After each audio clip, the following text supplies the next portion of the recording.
some of these chemicals, for example, the autocrines, the paracrines, and so forth, they're going to actually be hormone-like, okay? In other words, when we talk about it being hormone-like, the effect is going to be similar, all right? But they don't have to enter the bloodstream. So if we look at these messengers throughout the body, and if we think about if it's autocrine, paracrine, the neuro, or the endo, all right? Why does somebody keep moving my muscle?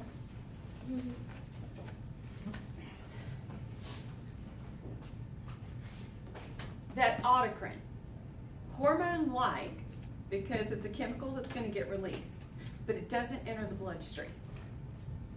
Okay? Now, they're in the local area. Basically, that chemical messenger, it can just come, it can be released, it can affect a cell, it can affect a cell just next to it. All right? Some example, the eicosanoids. Now, we haven't gotten to that information yet, okay? But this is a lot of what we depend on at the time the body is breached from the outside. A cut or a scrape or something like that, okay? To basically warn nearby tissues the body might be getting invaded. So for the autocrine, it can affect itself and then Yes. the same cell of the same kind next to it. And the best example is for, let's say that we cut our finger, all right? Immediately, chemical messages start being sent out. And to tell you how many, I don't have that much time, okay? But let's say the white blood cell, okay? Which we're gonna have right there as mast cells, for example. But their job, attack what might be trying to invade the body, but at the same time produce more white blood cells, and at the same time get information to the areas of the body to produce more. So that would be local within itself. Then there's other processes that will occur that can stimulate more blood cell production. So it's stimulating its own self as well as the other cells around it. Paracrines. With the paracrines, okay, lots of tissues will produce this. Now note, this chemical messenger that gets secreted, with the paracrines, they can actually affect another type of cell in that area. A very good example, histamine. Ever heard of it? We normally think of it in relationship to what? Allergies. Allergies. Believe it or not, when the body is breached, for example, in a cut, one of the products that gets produced, one of the chemicals that gets produced, is going to be histamine. Now, the cell is going to secrete the histamine, but it's acting on a different cell. Do you see that? It didn't travel in the bloodstream. It stayed in the region that it needed to be. But the cell secreted it and it acted on another cell. What cell type does this look like? Smooth, cardiac, or muscle? Smooth muscle. You find smooth muscle in blood vessels. If the body is breached from the outside, in the case, say for example, cutting our finger, okay, the histamine will be released by the cells in reaction to the breach. Their job, act upon the smooth muscle cells of the blood vessels, specifically the capillaries. And to do that at the time of the body being breached means cause them to dilate, to get more blood and more white blood cells, more platelets to the area of the breach. I got a little bit lost because you said we were talking about allergies. Well, that's how we normally hear about it. Okay. But their action, to give you an idea about their action, where it's a local reaction, because one cell will produce it, but it can actually affect a different cell, which was those smooth muscle cells of the vessels, making those vessels dilate.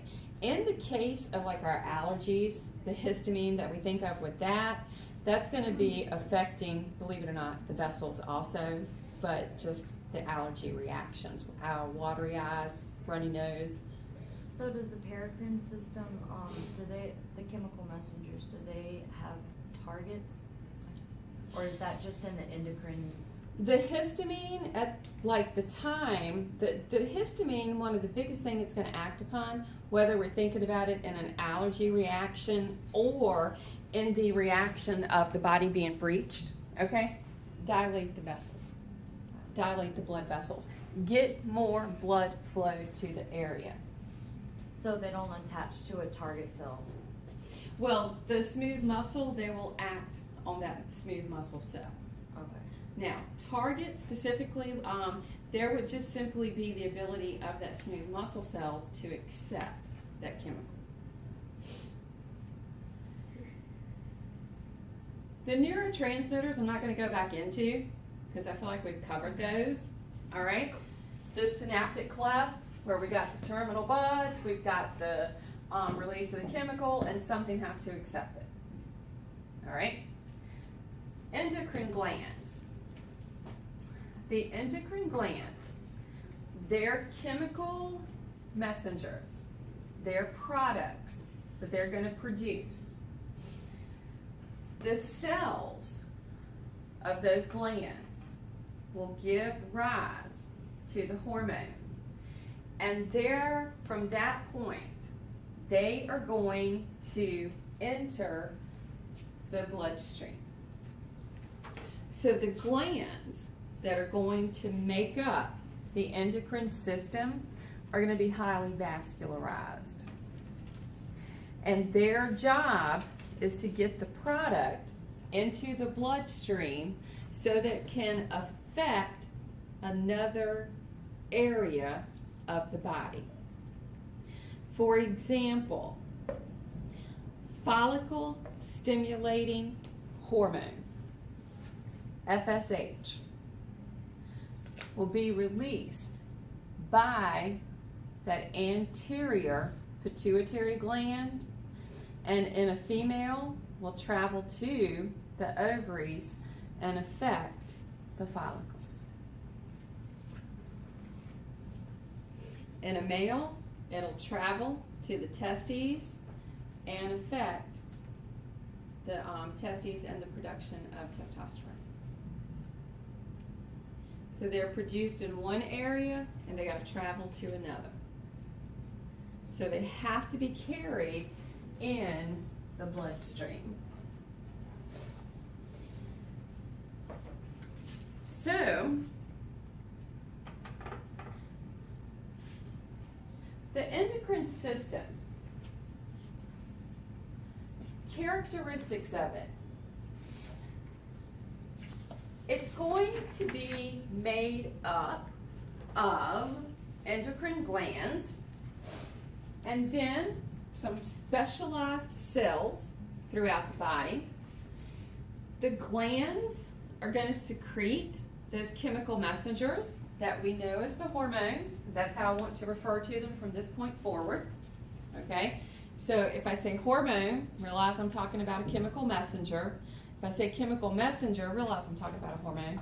Okay? If I use them interchangeably. They're going to move into the circulatory system. Characteristics of hormones. Doesn't matter which one we're talking about, okay? If we're talking about FSH, LH, ACTH, if we're talking about CRH, if we're talking about any of these hormones, okay? The characteristics are the same. Hormones are only going to be produced in a small amount. Now, the reason for that, when a hormone is produced and it gets released into the bloodstream and it makes its way to the target cell, it only needs to have a little tiny amount, because once it attaches to the receptor and begins to affect that cell, the effect is a cascade effect. It's sort of like if you think about bowling, all right? We got the one ball that needs to knock down to 10 pins, all right? If you want to knock down those 10 pins, in theory, all right, is to hit the very first one, right? And if you hit the first one, 2, 3, 4, all those ones behind it are going to fall. So if you can get one hormone molecule, in theory, let's use our theory, okay, to the cell, it could produce 10 of the product. Okay, so it's going to have a cascade effect. The secretion of the hormone from the gland will go into an intercellular space. So the cells will secrete their product, move into the intercellular space. Then we're going to make their way to the circulatory system, and they'll be transported. Some of them will be transported as the free hormones. Some of them will have to be transported by way of a protein, so they'll be termed bound. And they will act on the target tissue somewhere else in the body. Their job, they are going to regulate activities of body structures throughout the entire body. The entire body. No cell of your body is left untouched.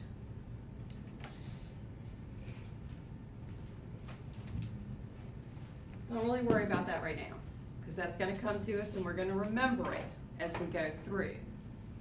So, does that look familiar? Just like the picture he had in his little video.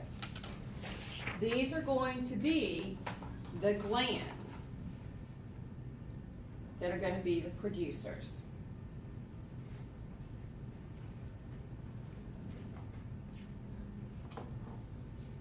Hypothalamus. Do you happen to remember what part of the brain that is associated with? Cerebrum. If you remember, it's the diencephalon, and it's the area that's the part left over from embryonic development, and therefore primitive. He told us in the little video that the pituitary is the master gland. Yes or no? Yes. We do call the pituitary the master gland. It is controlled by the hypothalamus.